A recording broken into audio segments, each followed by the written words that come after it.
오늘은 성신을 아는 지식 30번째 성령의 인도하심에 대해서 함께 은혜를 나누고자 합니다.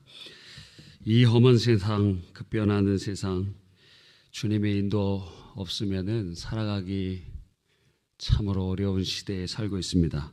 특별히 우리가 살고 있는 지금 2024년 현재에 가장 우리에게 직면한 이슈를 들자면 이제 이 신용사회에서 가상화폐 시대로 넘어가는 기점에 있는 것 같고, 그리고 AI의 임계점이 이미 지난 것 같은 느낌이 들고, 그리고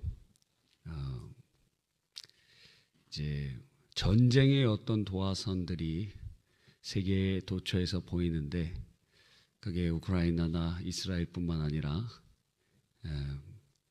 이 동북아에서도 어떤 힘의 균형이나 이런 것들이 깨어질 때 일어날 확률이 점점 보이는 게 아닌가 하는 그러한 시대에 살고 있는 것입니다. 그래서 지금 많은 돈 있는 사람들은 자신의 그 자산 포트폴리오를 정리하는데, 그 중에 뭐 부동산도 있고 또 뭐 주식도 있고, 근데 이 가상화폐 같은 것들을 많이 사서 만약에 이 모든 게 휴지 조각이 될 때에 다른 나라나 다른 곳에서 사용할 수 있는 그런 것들을 준비하는 그러한 사람들도 있고 하는 것을 보는 것입니다.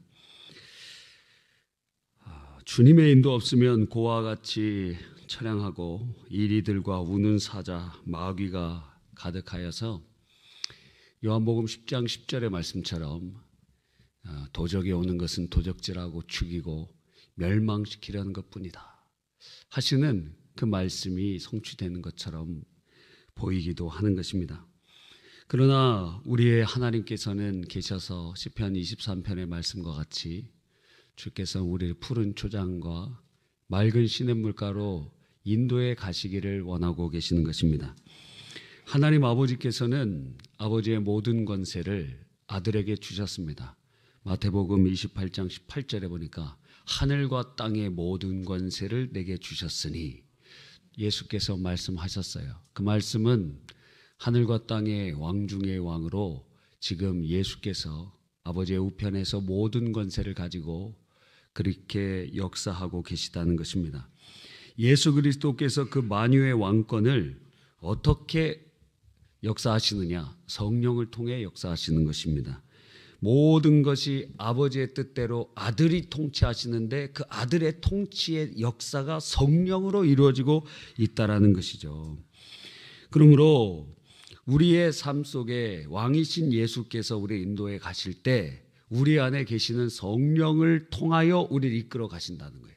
그래서 성령의 인도하심을 우리는 받아야 되고, 그 성령의 인도하심을 따라갈 때 로마서 8장 28절의 말씀과 같이 합력하여 선을 이루어 가시는 하나님의 놀라운 역사가 일어나게 되는 것입니다. 오늘 10가지 정도 성령의 인도하심의 모습들을 간략하게 살펴보려고 하는 것입니다. 첫 번째는 성령께서는 어떻게 우리를 인도해 가시는가? 말씀을 통하여 인도해 가시는 것입니다. 말씀은 크게 세 가지로 구분할 수 있는데, 하나는 기록된 하나님의 말씀인 성경, 그리고 또 하나는 설교자를 통하여 선포되는 캐리그마의 말씀, 세 번째는 보이는 하나님의 말씀인 성찬을 통하여 주께서 말씀하고 있는 것입니다. 기록된 하나님의 말씀을 우리는 우리에게 주셨어요. 얼마나 감사한지 모릅니다. 일단 읽어야 됩니다. 읽히든지 안 읽히든지 읽어야 됩니다. 안 읽어지면 어떻게 돼요? 듣기라도 해야 됩니다. 틀어놓기라도 해야 됩니다. 하여튼 읽어야 됩니다. 그리고 묵상해야 돼요. 묵상이라는 것은 개정개혁 성경에는 작은 소리로 읊조리라 이걸로 다 바꿔놨는데, 이 묵상이라는 것은 염려와 반대되는 것이고, 그 말씀을 계속 입으로 읊조리면서 되씹으면서 계속 생각하는 거예요. 염려할 때 아침에 일어나도 그게 걱정되고, 점심에도 걱정되고, 앉아서도 걱정되고, 서서도 걱정되고, 누워도 걱정되잖아요. 묵상이 그렇게 하는 거예요. 하나님의 말씀을 앉아서나 생각하고 밤에도 생각하고 또 그렇게 하는 것입니다. 특별히 설교자들은 한 주간 동안에 하나님의 말씀을 증거하기 위해서 그 본문을 생각하면서 계속 지나가면서도 그 말씀 계속 생각하거든요. 계속 왜? 복음을 증거해야 되니까. 우리의 삶 속에서도 하나님의 말씀을 그렇게 묵상할 때 주께서 우리를 그 말씀을 통하여 인도해 가십니다. 주의 말씀은 내 발의 등이요 내 길의 빛이니이다. 할렐루야. 또 선포된 하나님의 말씀으로 인도해 가신다 그랬잖아요. 그래서 우리의 귀를 열고 하나님의 말씀 듣는 것입니다. 그게 복이에요, 복. 근데 이 예배 시간에 우리가 참 설교자가 일단 설교를 잘해야 되는데 설교자는 일단 설교 잘해야 그게 기본이잖아요. 그렇죠? 그래서 설교자로 세워놓은 거 아니에요? 그런데 설교자가 설교를 저도 이렇게 잘 이 말씀이 안 풀릴 때가 상당히 있어요. 그러면 참 답답할 때가 있습니다. 그래서 설교자를 위하여 기도해 주시고 그 설교자를 하나님께서 세워주셔서 하나님의 말씀을 대언하게 하시는데 하나님의 말씀을 대언하는 것을 성경은 예언이라고 칭합니다. 그래서 설교는 예언사역이에요. 예언사역. 하나님의 말씀을 대언하기 때문에 지금 현재 주께서 설교자를 통하여 말씀하고 계시는 것입니다. 또 성찬을 통해서 보이는 하나님의 말씀에 우리가 임재할 때 참여할 때 하나님께서 성령의 역사를 우리에게 부어주시고 하나님께서 이끌어주시는 그 인도를 받을 수 있습니다. 두 번째는 성령께서는 꿈과 환상 등 이런 신비적인 역사를 통하여 인도해 가십니다.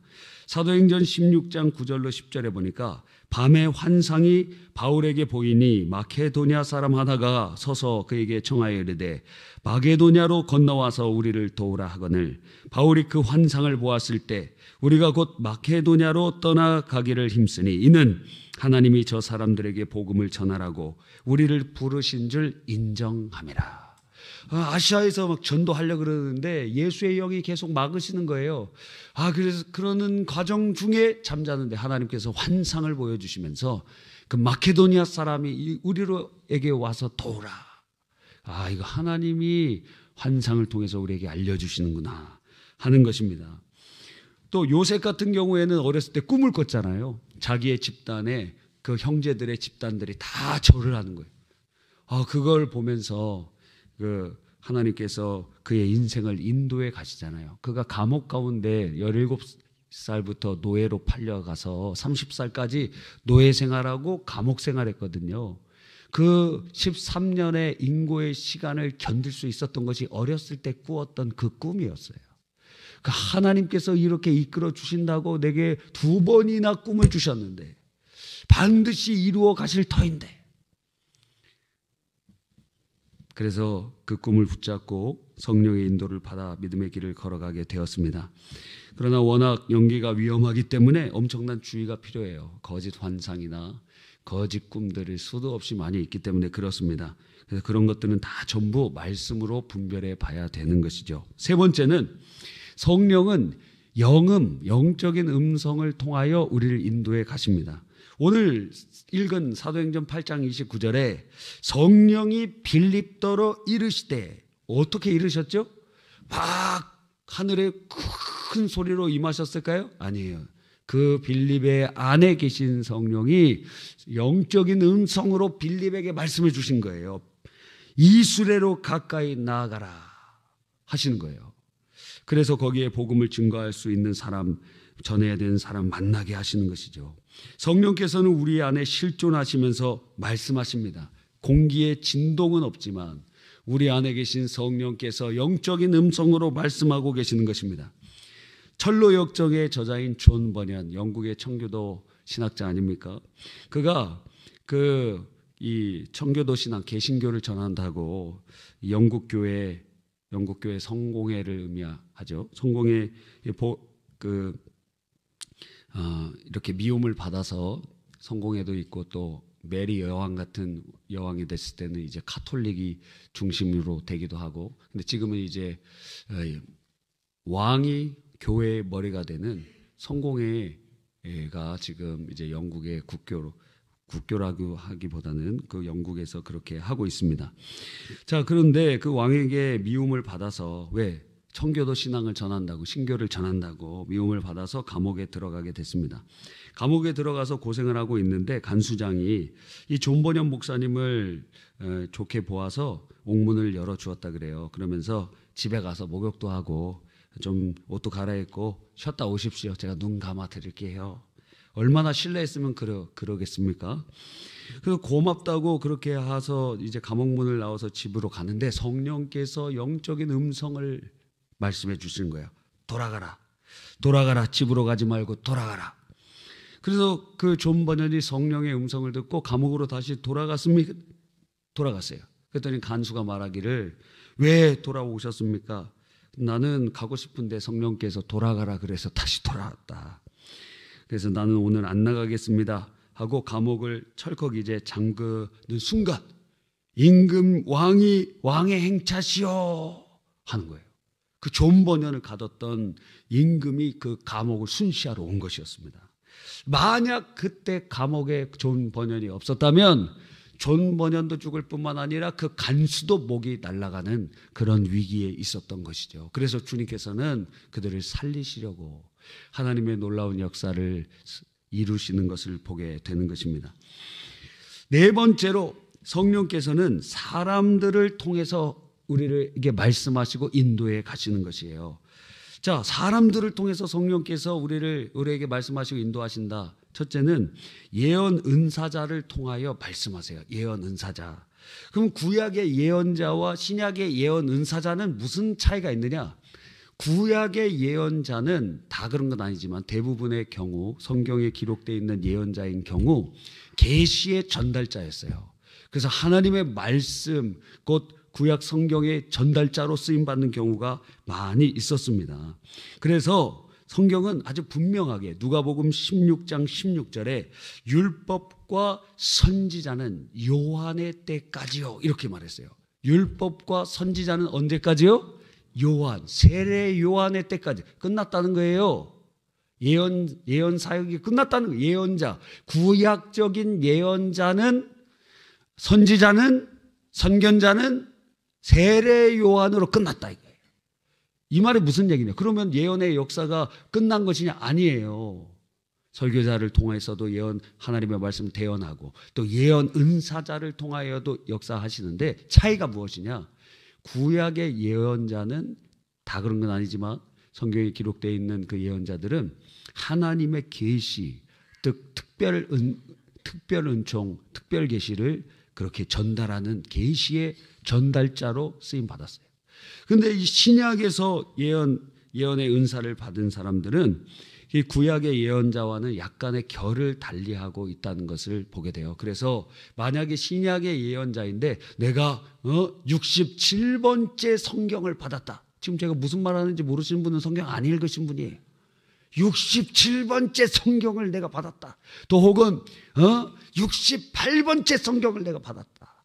뭐 이런 식의 얘기를 한다. 왜? 나는 직통 계시를 받아갖고 하나님의 계시가 임해서 이 66권 이외에 바울이 여러 권 성경을 그렇게 하나님의 성령의 감동과 감화를 통하 영감을 통해서 그렇게 했다면 나도 한 10권 정도 하나님의 말씀 그걸 받는다. 그러면 그 사람은 이단이 되는 겁니다. 이단. 뭐라고요? 이단의 괴수여 적그리스도와 방불한 자가 되는 거예요.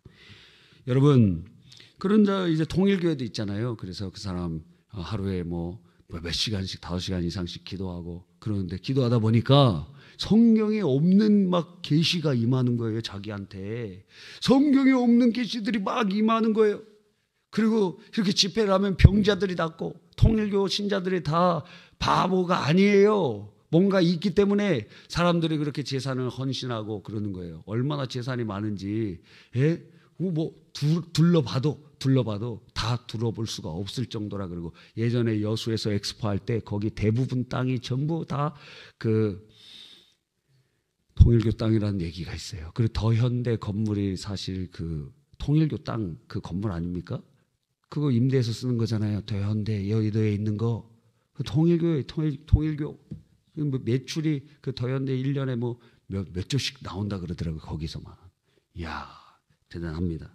하여튼 그런데 이 예언 은사자, 신약의 예언 은사자는 구약의 예언자와는 그런 측면에서 결을 달리한다. 어떤 계시가 성경과 같은 계시의 말씀이 더 추가되거나 그런 건 이미 종결되었다.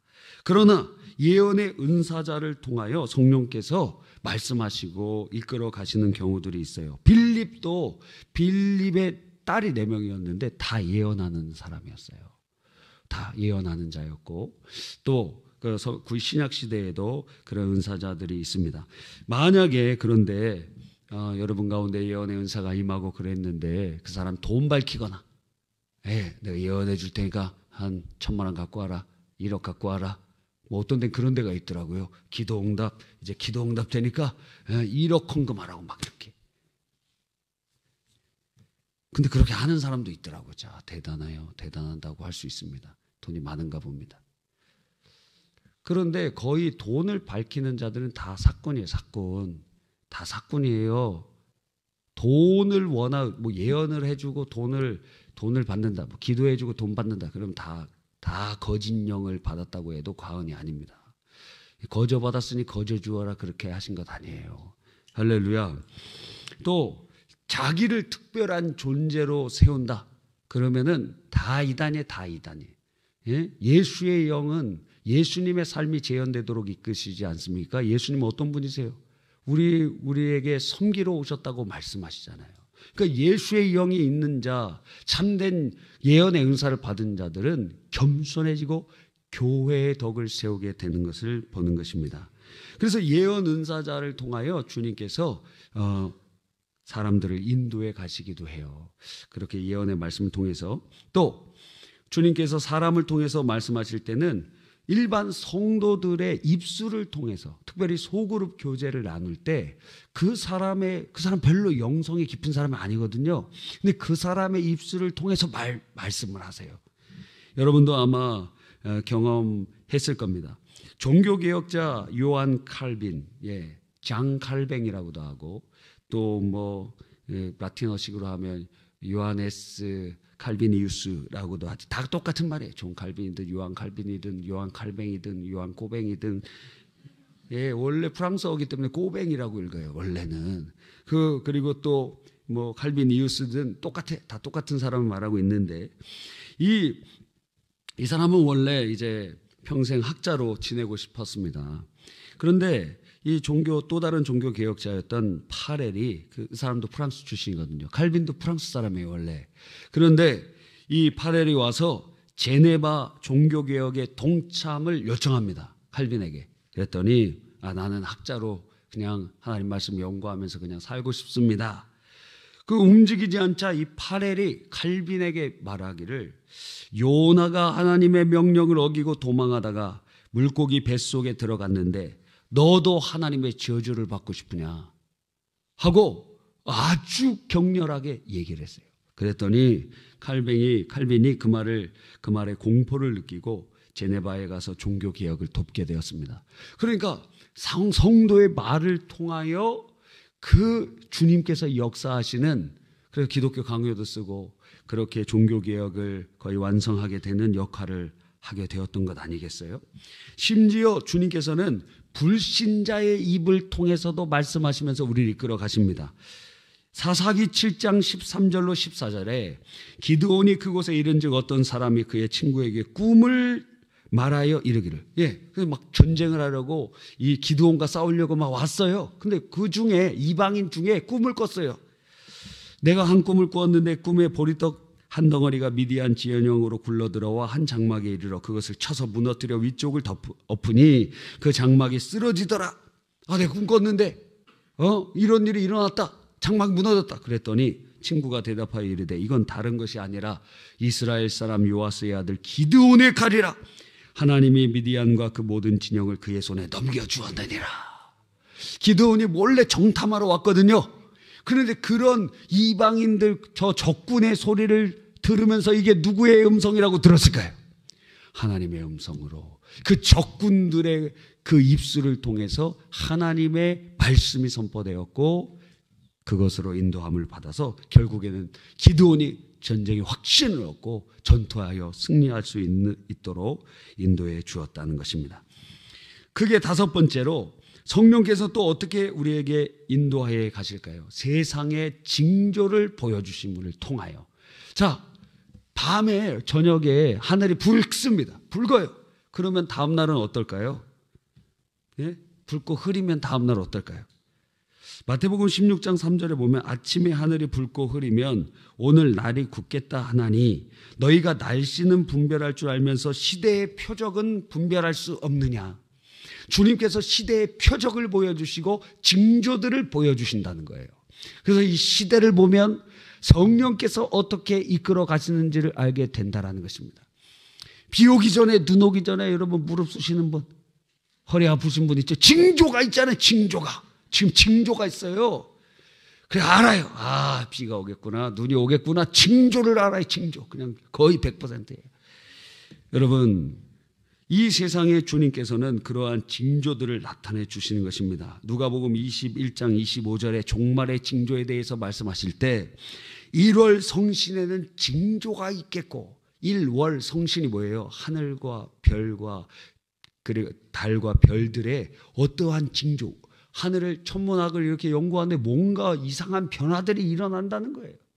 징조를 하나님 주시겠다는 것입니다.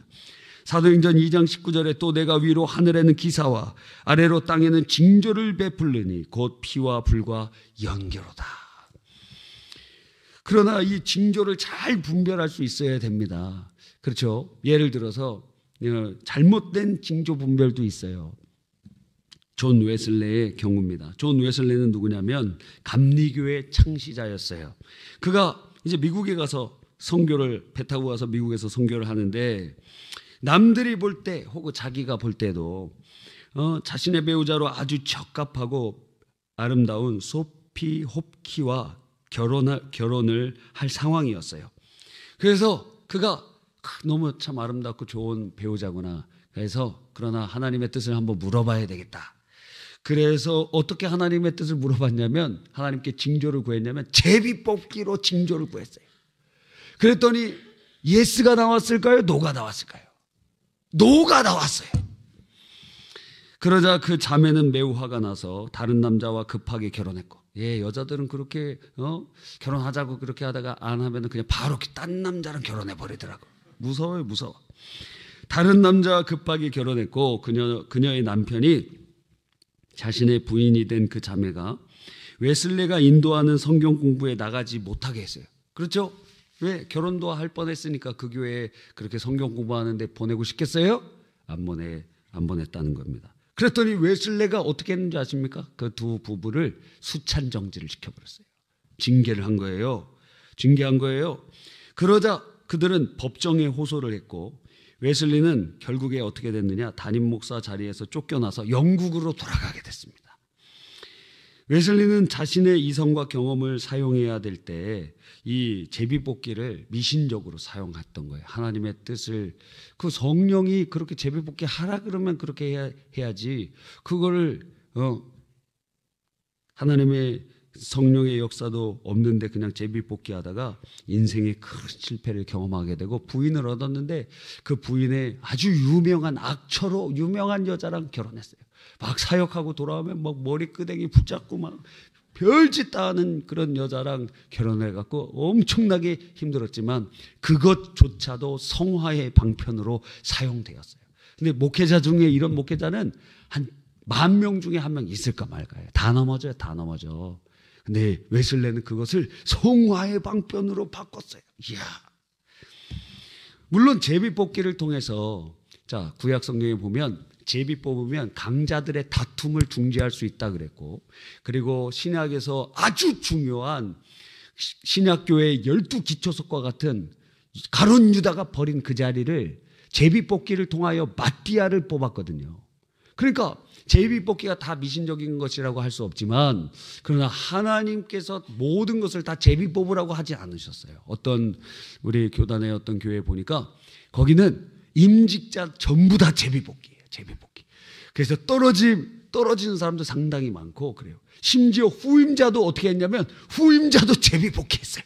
그래서 제비 뽑은 그 사람이 후임자가 되었어요. 근데 그 교회는 다 뭐든지 뭐 임원 뽑기 할 때도 제비 뽑기 하고 다 항상 제비 뽑기 하니까 다툼이 없다. 다툼이.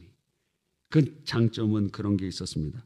우리 교단에도 제비뽑기 했잖아요. 제비뽑기. 그래서 우리 선대 목사님도 제비뽑기 3명이 나와서 제비뽑기 했는데 당첨이 안 됐어요. 그래서 당첨되셨으면 총회장님 하셨을 텐데 말이죠. 그죠? 근데 왜 그러냐면 이 선거활동하고 교회가 만몇천 개가 되고 거기 선거활동 하려고 그러면 어때요? 교회 다 돌아다녀야 되고 밥도 사주고 뭐 거마배도 주고 막 그러면 한 번 총회장 하려고 그러면 엄청난 그러한 그 비용이나 이런 것들이 굉장히 많이 들어요.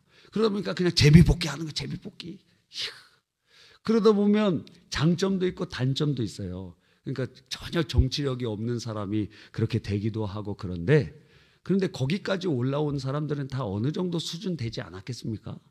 그러니까 밑에 브로커들이 그 장난하지 못하도록 이 제비뽑기로 다시 돌아가도 괜찮지 않나 하는 생각이 들기도 합니다.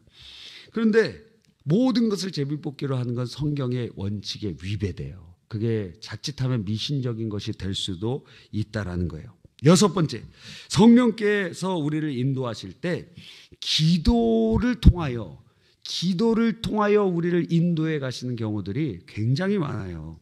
그래서 우리 마음에 뭘 주시느냐, 기도하면 믿음을 주세요. 그 믿음을 주심으로 그 믿음을 주셔서 우리를 이끌어 가세요. 뭔가를 위하여 기도하면 믿음을 주십니다. 근데 믿음을 주셨는데 불안하다. 그럼 그거 하나님의 뜻이 아니에요. 하나님께서 믿음을 주시고 우리를 이끌어 가시는 것입니다. 로마서 8장 6절에 육신의 생각은 사망이요 영의 생각은 생명과 평안이니라 하셨어요. 그러니까 주님이 주시는 생각이 불안한 생각이 있다면 그건 마귀가 주는 거라. 그 기도했는데 믿음이 왔는데 불안하다. 그건 주님이 주신 뜻이 아니라는 거예요. 다 분별하면 되잖아요.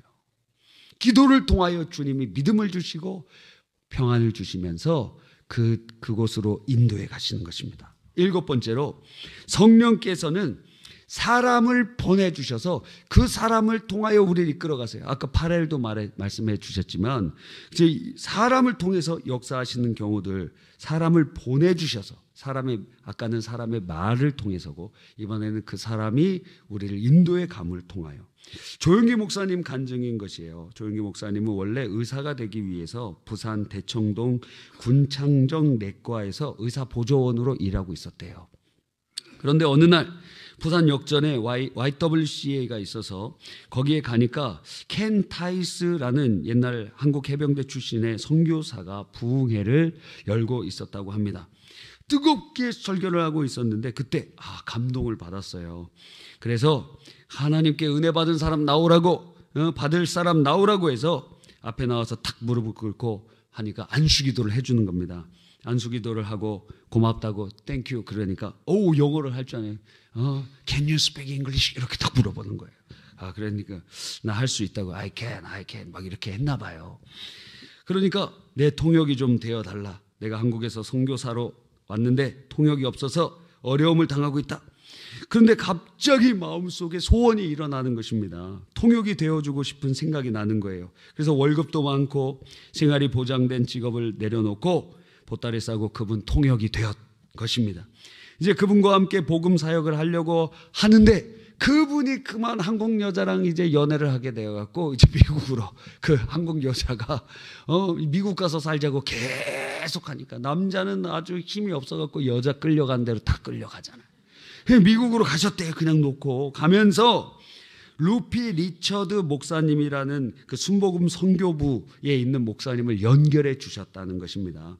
그래서 그 목사님께 연결되어서 계속 열심히 신앙생활 하니까 당신은 주의 종이 될 것 같습니다. 신학교 한번 가보십시오. 그래서 신학교가 뭔지도 모르는 상태에서 신학교에 갔어요. 가보니까 그 신학교의 교장 선생님이 존 스태츠라는 분이었는데 그분의 영어를 잘하니까 비서가 되어서 통역도 하고 월급도 받고 공부도 하면서 신학교회를 다니고 있는데 이 신학교 학생회장이 되고 그리고 또 거기에 전도부장인가 하는 분이 한 분 계셨는데 여자분이었어요. 나이가 많은 분이었는데 이분이 전도사였어요. 최자실 전도사님. 거기서 또 만난 거예요.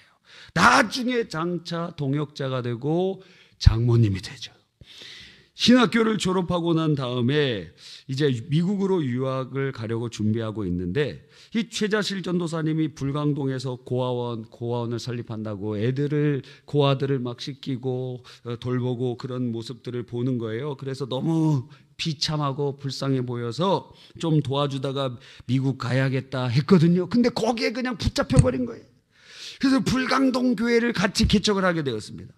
거기서 2년 동안 사역을 하다가 이제 군복무를 하려고 들어갔어요. 그 동안에 존 허스턴 목사님이 원래 아프리카 선교사로 있었던 분이신데 들어와서 2년 동안 그 교회를 담당해 주시고 결국 군대에 가서 제대할 때까지 도와주셨고 결국 이렇게 오게 되었습니다.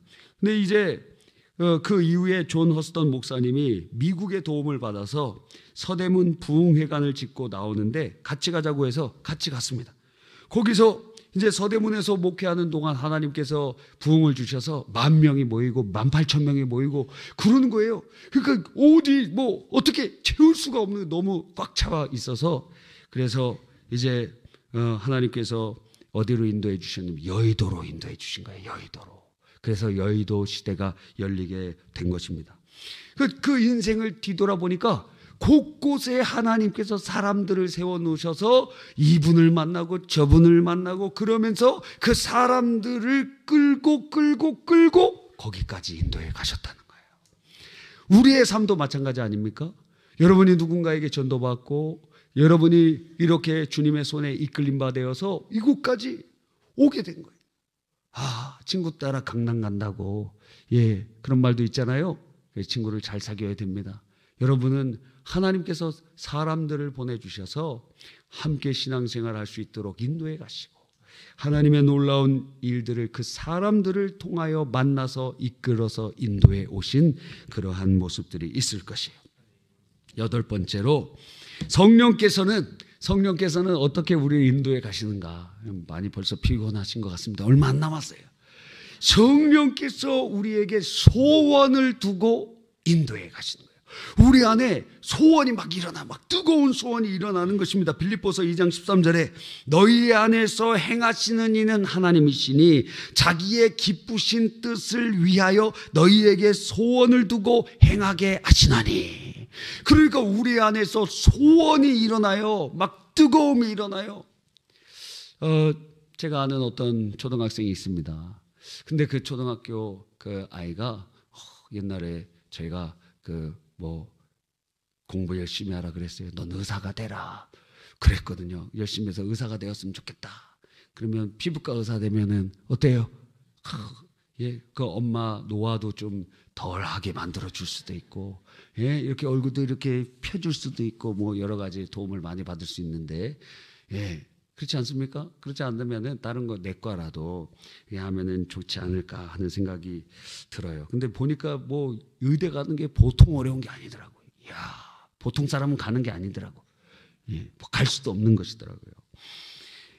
근데 이제 조금 크더니 걔가 이제 배우가 되겠다 그런 거. 배우가 되겠다는 거예요. 그래서 제가 그 꿈을 꺾을 수는 없잖아요. 그래서 그 얘기를 해준 겁니다. 그 초등학생한테 연기파 배우가 되고 언제 뜰지는 그거는 주의 손에 달려 있으니 열심히 노력하고 끝까지 가면 뭐 30이든 40이든 50이든 60이든 어느 때에 성공의 열매를 맺을 때가 옵니다. 그런데 최근에는 그 초등학생이 꿈이 바뀌어갖고 요즘 뭐 그 아시안컵 축구 보면서 막 저한테 뭐라 그런지 아십니까? 이거 아는 분은 축구 잘 아시는 분이에요. 저한테 울산에 가자는 거예요. 울산. 무슨 얘기인지 알아듣는 분은 축구를 잘 아시는 분이에요. 울산에 설 아무개 축구 선수가 있다고 거기 가갖고 막 만나야 된다고 그러면서 자기 꿈이 바뀌었다는 거예요. 자기 꿈이 뭐냐면 축구 선수가 된다는 거예요. 축구 선수. 인간적인 소원은 막 바뀌어. 오래 못 가요. 하나님이 주신 소원은 안 하면 죽을 것 같아. 그래서 burning desire이라고 하는 거예요. 그게 막 불타는 소망이 일어나. 안 하면 죽을 것 같아. 그래서 이것이 하나님 뜻인가 아닌가는 한 6개월 정도만 기다려보면 돼요. 6개월 정도 지나면 인간적인 소망 다 없어져요. 거의 사라져버립니다. 그런데 하나님이 주신 것은 점점 불타올라요. 점점 불타 막 나를 살라요. 이젠 더 이상 이걸 안 하면 못 견딜 것 같은 상황이 되는 것입니다. 하나님은 이처럼 소원을 두시고 우리를 인도해 가시는 거예요. 9번째로 성령께서는 주위 환경을 통해서 인도해 가십니다. 로마서 8장 28절에 하나님을 사랑하는 자 곧 그의 뜻대로 부르심을 입은 자들에게는 모든 것이 합력하여 선을 이루느니라. 그래서 대부분의 경우 주님께서 열린 문을 열어주세요. 그래서 열린 문이 막 착착착착 진행이 됩니다. 이쪽은 막 탁탁탁탁 막히는데 이쪽은 착착착착 열리는 거예요. 보통의 경우 그게 하나님께서 열어주시는 길이 되는데 예외적인 경우도 있어요. 요셉이나 다니엘 같은 경우에 어땠죠? 예? 가는 길마다 막혀서 다윗이 어땠죠? 30 될 때까지 고난이었잖아요. 순경이 아니었잖아요. 역경이었잖아요. 역경이었잖아. 그러니까 항상 상황이 잘 풀린다고 해서 그게 100% 주님 뜻이냐? 그건 분별해 봐야 된다는 거예요. 길이 막 쫙쫙 열린다고 해서 이게 다 100% 하나님 뜻이냐? 대부분 그런 경우가 많지만 아닌 경우도 성경에 상당히 많이 있기 때문에 그것 가지고 그냥 열린 것 가지고 이거 하나님 뜻인가 봐라고 얘기하면 안 된다 이거예요. 그것 자체도 분별해야 되는 것입니다. 막 막히는 길도 주님께서 다윗을 그렇게 연단하셔서 놀랍게 사용하시기 위하여 그의 20대 전체를 그렇게 사용하시고 요셉도 그렇게 사용하시고 다니엘도 그렇게 사용하시고 하는 역사들을 우리가 보잖아요. 그러니까 그 가운데서 살펴봐야 됩니다. 주위 환경을 잘 살펴보고 하나님 내 삶 속에 어떻게 역사하시는가, 하나님 어떻게 일하시는가. 근데 한 가지 그 역경 가운데 주님이 이끌어 가실 때는 하나님이 주신 어떠한 사인이 있는 경우가 많아요. 예를 요셉 같은 경우에 꿈이 있었고, 그렇죠? 다윗 같은 경우에는 무엇이 있었죠? 기름 부음을 받았잖아요. 어렸을 때. 그래서 너를 이 땅에 왕으로 세울 것이라고 말씀해 주셨잖아. 그러니까 그럼에도 환경이 열리지 않는다는 것은 그건 훈련이요 연단이 되는 것이죠. 여러분, 그러니까 잘 분별해야 된다는 것이에요. 마지막 10번째. 10번째, 대망의 10번째입니다. 명절인데 빨리 끝내주시지. 10번째 도달했습니다. 성령께서는 10번째 무엇으로 우리를 인도해 가실까요? 네, 기타 여러 가지 방법으로. 기타 여러 가지 방법으로 인도해 가신다. 예. 그래서 지금까지 9가지 한 것 이외에 수많은 방법들이 있다. 성령께서 이끌어 가시는 것을 제한할 수 없다. 그럼 기타 여러 가지 많은 방법으로 주님께서 우리를 인도해 가신다는 거예요. 성령은 이처럼 우리를 고와 같이 두지 아니하시고 우리를 가장 선한 길로 그리고 합력하여 선을 이루는 길로 인도해 가십니다. 그분은 인격적이신 분이기 때문에 그럼 우리가 뭐 해야 됩니까? 그분을 인격적으로 모시고 인정하고 환영하고 그분에게 신뢰하고 간구하고 그분의 손에 이끌리는 그 주님이 보이지 않는 손, 보이지 않는 성령에 이끌리는 것을 눈이 열려 보게 하시고 주의 음성 들리지 않는 내 귀를 열어주셔서 주의 음성 들리게 하시고 주의 역사에 민감하여 주님 뜻대로 살아가는 것이에요. 그래서 그렇게 성령에 민감하기 위해서는 3가지를 해야 돼요. 첫 번째는 뭡니까? 성경만 읽어야 돼요. 두 번째는 기도해야 돼요. 세 번째는 무엇이냐면 특별히 삶 속에서 사람들과 환경과 여러 가지를 통해서 역사하시잖아요.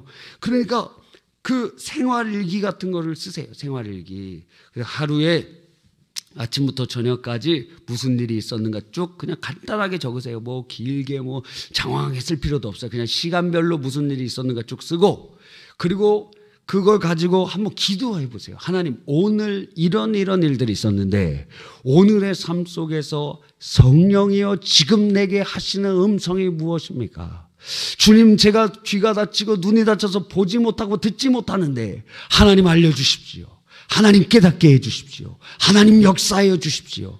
그게 매일매일 그러한 생활일기를 쓰고 그리고 거기에 맞는 성구를 찾아서 성구를 적어놓고 하는 것을 매일 365일 계속 그렇게 하다 보면 이제 사람들의 하는 소리 그리고 오늘에 있는 일들 하늘의 징조와 그런 것들을 이렇게 보면서 이제 알아져.